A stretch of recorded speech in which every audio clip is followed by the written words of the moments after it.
Mission accomplished si Alden Richards na ma-meet ang Hollywood actor na si Tom Cruise. Naimbitahan kasi si Alden na dumalo sa South Korean premiere ng bagong movie na pinagbibidaan ni Tom, ang Mission Impossible: The Final Reckoning. Ito ang huling movie sa Mission Impossible franchise na pinagbidaan at pinroduce ni Tom mula 1996 o halos 3 dekada. Talagang nagpaka-fanboy ang kapuso aktor nang ma-meet niya ang kanyang idol sa red carpet ng nasabing premiere na ginanap sa Lot Cinema sa Lot World Tower sa Jamsel Shoal nitong Webes, May 8. Masayang kinamayan at kinausap ni Tom ng mahigit 1 minuto si Alden. Super ngiti nga sa Alden nang ma-meet niya si Tom na kanya pang niyakap. Makikita rin sa video na pinost ng isang fan ni Alden ang pag-please hand gesture niya habang kausap si Tom. Masaya ang fan ni Alden na natupad ang isa sa mga pangarap ng iniidolo nila. Wow, yung tutok na tutok ang tingin sa kanya ni Tom Cruise. I'm so proud you Pops Alden Richard. Komento ng isang fan. Iba din talaga si Alden Richards. We are so proud of you, sabi naman ng isa pang fan.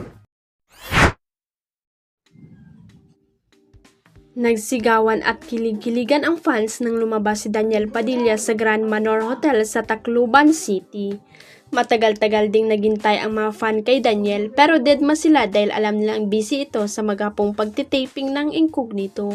Actually, ayon sa isang fan na isa sa mga nag-abang sa gate, suntok sa buwan daw ang ginawa nila. Kahit kaway lang daw ni Daniel mula sa lobby ng hotel ay masaya na sila, pero nag-effort pang aktor na lapitan sila. Kaya naman sobrang alim ng fans nang labasin sila ni Daniel.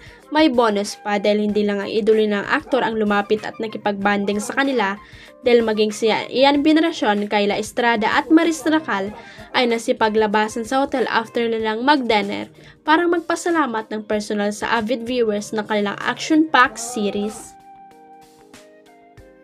Kaya naman maging sa social media ay tuwang-tuwang netizen dahil sa pinakitang gesture na ito ni Daniel, Ian, Maris at Kayla.